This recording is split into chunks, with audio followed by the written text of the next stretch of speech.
What's up, everybody? Thank y'all so much for checking out the Black Carpet series from the Black Hollywood Education and Resource Center. I'm Anthony Richardson, and I have the privilege of sitting down today with Danielle Brooks, Oscar nominee Danielle Brooks. Let's talk about it. Have you gotten used to that yet? You see my face. It's crazy. It is crazy. Maybe like next year it'll be a little more like in my body, but right now it's Right, just right. like ringing in my ears when I hear it. It does something to me that I'm like in shock by. It's crazy. It's Wow. crazy. Wow. So let's go back to the beginning. So you're from Simpsonville, South Carolina. How would you say, are you from a big family? Like a lot of siblings? No, no, no. I have one brother, both parents married. I do have a lot of family, but I didn't grow up with a lot of family. No, my church family members became like my family. Okay, same, same. I also read that you started out in church plays as well. What Yes. what is that like to start your acting journey in a faith-based place and then where you take that now with your artistry being in Hollywood, being in this industry? I'm so glad that it started out this way. I'm so glad that I do have that foundation because you need it. You need it to be navigate this very difficult, complex, unfair um industry. Yeah, This industry is business and it doesn't really care too much about the person. And we see that so often when we hear about actors who commit suicide or on drugs or we just see people spiraling so yeah, quickly. It can do that to you. yeah, And so I'm just grateful that it did start with a strong faith foundation for me yeah, to get to this point and not go cuckoo because I can definitely see how somebody can.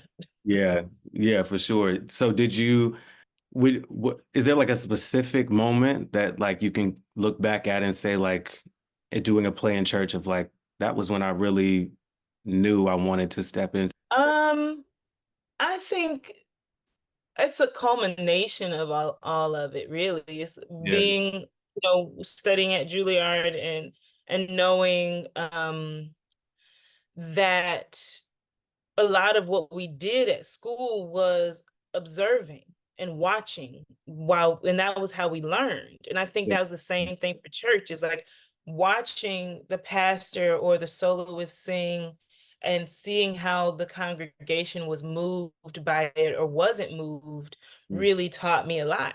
yeah, But I knew that the goal was to stir up the spirit in some kind of way and make someone feel something or have a realization about their lives that change them. And that's yeah. what we do as artists, is to really see how we can stir up someone's spirit and allow them to change and be different. Mm. You don't like how it is in church. You don't want to come or leave the same way that you entered. And Yeah, that's what I hope people experience when they go to see a movie. yeah, I don't want them to leave the same way that they came, and especially with a movie like The Color Purple. right, right. Absolutely. Yeah. So let's talk because you mentioned Juilliard, so we got to talk about Juilliard just a little bit. So you actually also went to you in the same class as Corey Hawkins, who plays Harpo in the film as well. Mhm. Um, I know you've been asked this question a lot, but I have to ask it again because I know specifically of just being in those classrooms with people. Like, how does it feel to have gone on another journey with this brother like years ago to be here now at such a divine You know. play that's worked in your life? You know what I mean? Yeah, I think it's I just am grateful, really. Like he's one of my closest friends. And that relationship was birthed out of Juilliard and the grind that we had. And what I love about our relationship is from the day we've met each other, we've really tried to push each other into our greatness. Mm, Um, that's all I think maybe that's the whole purpose of us being in each other's lives is to say, I see something in you, and there's moments that you're going to be doubtful about it, but I want you to know that you're deserving and you have everything that you need. And that's kind of always been our conversations to each other. We're always just like Yeah, saying, keep going, you got this, don't give up, like work harder and ask for more. And you know, like just continuously like pouring into each other and being honest and with each other on the journey. And yeah, so to have played husband and wife in this film, this iconic historical film together, but have known each other when we were babies, 17, 18 years old, yeah, and have witnessed each other, you know, be at our lowest moments in life, and being at our highest moments in life. yeah, It only like adds to us working together. And yeah, so I actually really hope that we get an opportunity to continue to work together, the same way that we've witnessed like the greats like Denzel and Viola. I would yeah. forever be the Denzel to you know, the Viola to his Denzel forever. I hope that I get to work with him for till the end of time. Yeah. In your time there, do you feel like there was a specific thing that your time there would try to reveal to you, like a specific revelation or lesson that life or that God was trying to constantly give you when you got in there, and do you feel like you got it when you got out? I think the biggest thing is like being patient Hmm. on the journey.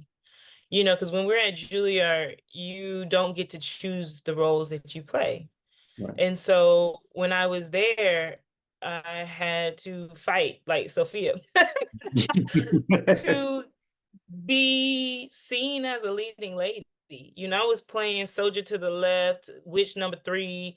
I was playing Auntie Juju. You know, I was playing the sidekicks. Yeah. I didn't get to step into a leading lady role until my fourth year after asking, having to sit down the head of the drama department and say, hey, look at what I've been able to do or been given. I think I cannot leave this school not knowing what it is to have stepped into a leading role. And then from there, I was able to play Ruth in Raisin in the Sun, and we did Clybourne Park, which also gave me a bigger part to play. Hmm. And so I feel like that has been the same thing within this industry, you know, is fighting to fighting for what you know you deserve, Yeah. but also being patient Yeah. on the journey because there's still so much sometimes that we need to learn.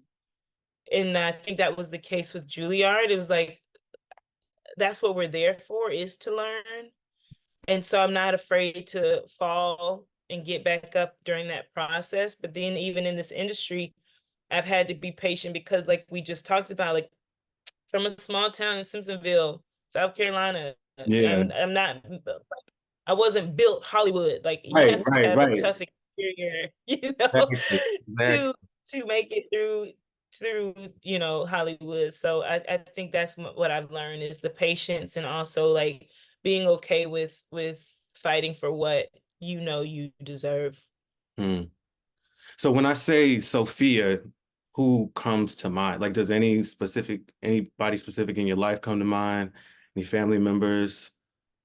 I know people ask me that, and I kind of wish I had like a strong answer, like my Yeah. auntie Hilda Moore, you know, like Right, right. which that is one of my godmothers, Hilda Moore, and she Oh, definitely was a Sophia. But I feel like it's just a culmination of watching yeah, Black women, yeah, absolutely. and that's women from the South, that I grew up with at church, that is women that I've met in New York, that is women from back in the day, like Fannie Lou Hamer, and women that I've just seen be fighters um, throughout this industry, you know, like Nell Carter. I just feel like there's just so many women that I've kind of meshed together Yeah, to create Sophia. But I think more than all of that, maybe not more than all of that, but a part of it also was Alice Walker, her words. Like when you really study Sophia with the book, Mm, oh man, and you get to play that, yeah, that's where all the magic lies. Like, yeah, if I was given, like, 2, 3 more scenes that were from that book that people were able to witness, yeah, mm, I mean, it's just that was the gold for me, yeah, was going back to the text. yeah.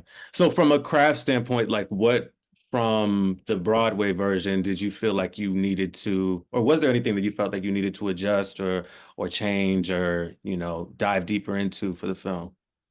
I mean, I think we always as artists are like, man, I could have did more. Man, I wish I would have tried that. So to get the opportunity to try it on this scale when I actually had all of the elements there, like I actually get to use all of my five senses now Yes. versus the Broadway version where we just had chairs and a wooden stage and we had to use our imagination.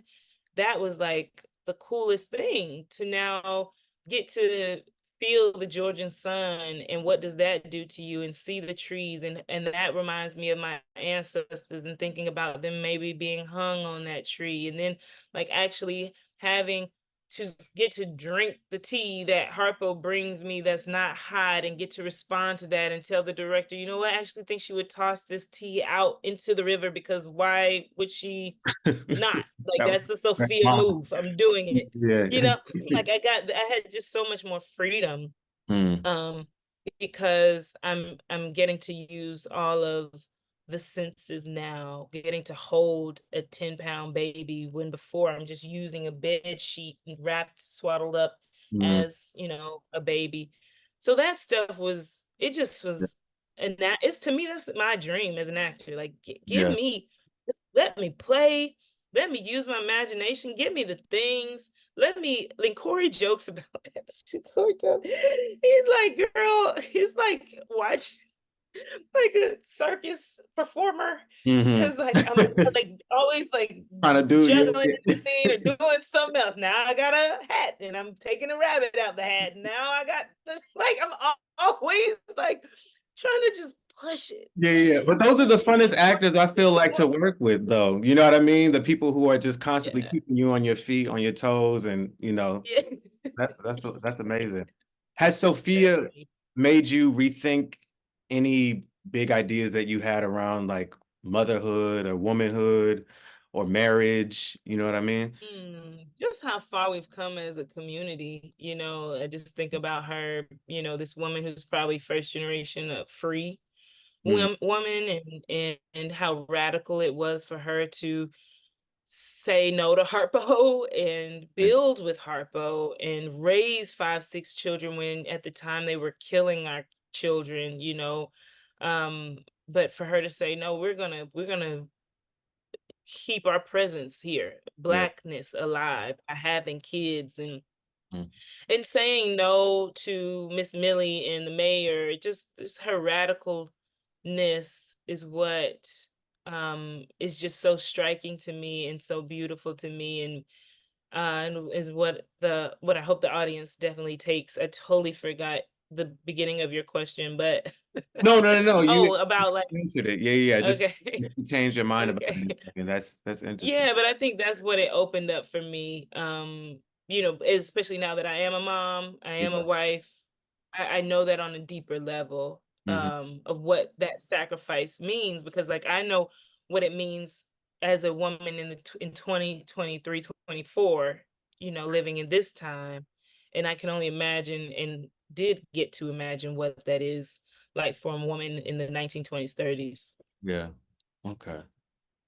So, in also this story in so many ways is about just like the human spirit's ability to kind of be steeped in one circumstance, but have to imagine a different way out. You know what I mean? And so Hmm. I'm curious if there's any moment that sticks out in your mind.